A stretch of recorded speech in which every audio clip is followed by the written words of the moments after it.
என்னை ஆதரிக்கும் அனைவருக்கும் எல்லாருக்கும் வணக்கம். இன்னைக்கு என்ன டாபிக்னா, எனக்கு வந்து எங்கள் பாட்டி எனக்கு சொல்லிக் கொடுத்தது. பழைய இது அது. அதை வந்து உங்களுக்கு நான் சொல்றேன். உங்களுக்கு வந்து அது சூட் ஆச்சுன்னா நீங்கள் அதை செஞ்சு பாருங்கள். நிறைய பேர் இப்போ கல்யாணம் ஆன வயசு பசங்க, வயசு பையனுங்க, வயசு பொண்ணுங்க எல்லாத்துக்குமே இப்போ நிறைய குழந்தைங்க கிடையாது. எது எடுத்தாலும் குழந்தை கேட்டோம்னா, முன்னாடி கல்யாணம் ஆச்சு 2 வயசு ஆச்சு, 6 வயசு ஆச்சு, 7 வயசு ஆச்சுன்றாங்க. கேட்டால் குழந்தை இல்லைன்றாங்க. அது இப்போ நான் ரீசனாக என் வீட்டுக்கிட்டேயே நிறைய பேர் கல்யாணம் ஆகி குழந்தை இல்லை. சரி ஏதாவது விசேஷமா அப்படின்னு கேட்டால் இல்லை ஆண்டி அப்படின்றாளுங்க. எனக்கெல்லாம் வந்து கல்யாணம் ஆகி எங்கள் பாட்டி எனக்கு அந்த கல்யாணம் ஆனப்போ எனக்கு போட்டு இருந்தது. உங்களுக்கு நான் சொல்கிறேன். எனக்கு 10 மாதத்துல என் பையன் கையில், எனக்கு கல்யாணம் ஆகி 10 மாதத்துல என் பையன் கையில் இருந்தான். ஜனவரி எங்கள் கல்யாணத்தை ஒரு வருஷத்துக்குலாம் அவனுக்கு 2 வயசு 2 மாதம் ஆச்சு. அந்த மாதிரி கையில் இருந்தால் நாங்கள் அவன் கல்யாணத்தப்போ அவனுக்கு கையில் பிடிச்சிட்டு கோயிலுக்கு போகிறோம். நான் இந்த மெத்தடு சொல்கிறேன். உங்களுக்கு ஓகேன்னா நீங்கள் செஞ்சு பாருங்கள். ஒன்றும் ரொம்ப பெரிய விஷயம் இல்லை. செவ்வாழை வந்து டெய்லி ஒரு பழம் 2 பேருமே, ஹஸ்பண்ட் ஒய்ஃப் 2 பேருமே செவ்வாழை எடுத்துக்கோங்க. நைட்டில் எடுத்துக்கோங்க. நைட்டில் செவ்வாழையும் மஞ்சள் போட்ட பால் கொஞ்சோண்டு 2 பேரும் குடிங்க. அடுத்து அத்திப்பழம் ஜூஸு லேடிஸ் வந்து ரெகுலராக எடுத்துக்கிட்டாலும் சரி, இல்லை வாரத்தில் 2 தடவை எடுத்துக்கிட்டாலும் சரி. ஆனால் மென்சஸ் முடிஞ்சோன்னா அந்த டைமில் மினிமம் எடுத்துக்கோங்க. ஜென்ஸும் வந்து அத்திப்பழம் ஜூஸ் குடிங்க. 2 அடுத்து என்னடா வர்க்கராக பேசுகிறா அப்படின்னு நினைக்காதீங்க. இது வர்க்கராக நான் வரல. அடுத்து மென்சஸ் முடிஞ்சு உங்களுக்கு 5 நாளோ இல்லை 3 நாளோ மென்சஸ் முடியுதா, முடிஞ்ச ஒரு நாளுக்கு மறுநாளே 2 பேரும் ஒன்றா சேருங்க. அந்த ஒன்றா சேரும் போது செவ்வாழை சாப்பிடுங்க,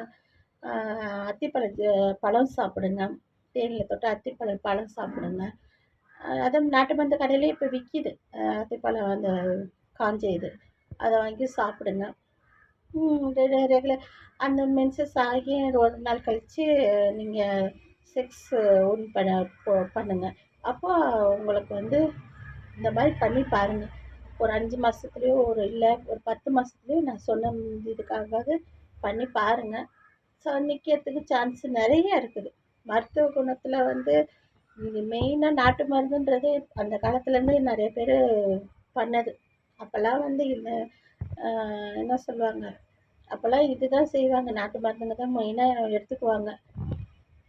இப்போ காலத்துக்கு ஏற்ற மாதிரி எல்லாரும் இங்கிலீஷ் மருந்துக்கு மாறும். அது ஒன்றும் இல்லைன்னு சொல்ல வரல. இங்கிலீஷ் மருந்து அந்த மாதிரி ஆகிப்போச்சு. இங்கிலீஷ் மருந்து தான் சாப்பிட்டாகணுன்ற மாதிரி மனுஷன் உடம்பு. மெயினாக அந்த வெளியே கடைங்களில் சாப்பிட்றத நிப்பாட்டுங்க. அது கடைங்களில் பாஸ் போட்டு சாமானுங்களை சாப்பிட்டு சாப்பிட்டு சாப்பிட்டு சாப்பிட்டு சிக்கன் ரைஸ் அது இதுன்னு சாப்பிட்றீங்க. அந்த பர்கர் கிர்கர்ன்ட்டு அதெல்லாம் நிப்பாட்டுங்க. நல்லா கேவர் களி கிண்டி சாப்பிடுங்க. இல்லையா, கம்மன் சோறு சாப்பிடுங்க, கம்மன் கூழ் சாப்பிடுங்க. இதெல்லாம் சாப்பிட்டு பாருங்கள். அப்புறம் எப்படி ஸ்ட்ராங்காக கர்ப்பப்பை ஆகலைன்னு பார்க்கலாம். அதே மாதிரி ஆண்களுக்கும் நல்லா வயிற்றுக்கு எது சாப்பிடணுமோ அதை சாப்பிடுங்க. பழங்கள் எடுத்துக்கோங்க. எது நம்ம இது விந்து உருவாகிறதுக்கு என்னென்னு பார்த்து அதை எடுத்து சாப்பிடுங்க. அப்போ நம்ம உடம்புல வந்து தானாலே உற்பத்தி ஆகும். அது உற்பத்தி ஆகிறது தான். அது ஒன்றும் இது ஸ்டாப் ஆகிறப்போ இது கிடையாது. அது ஒன்றும் ஸ்டாக் இல்லாமல் இருக்கிறதுக்கு இது கிடையாது. நம்ம சாகிற வரையும் அது உற்பத்தி ஆகிட்டு இருக்கும். நீங்கள் எது ரெகுலராக எடுங்க, கண்டிப்பாக அது வந்து கிடைக்கும். ஓகேங்களா? இப்போ நான் இந்த டாபிக் இதுக்காகவே சொல்ல வந்தேன்.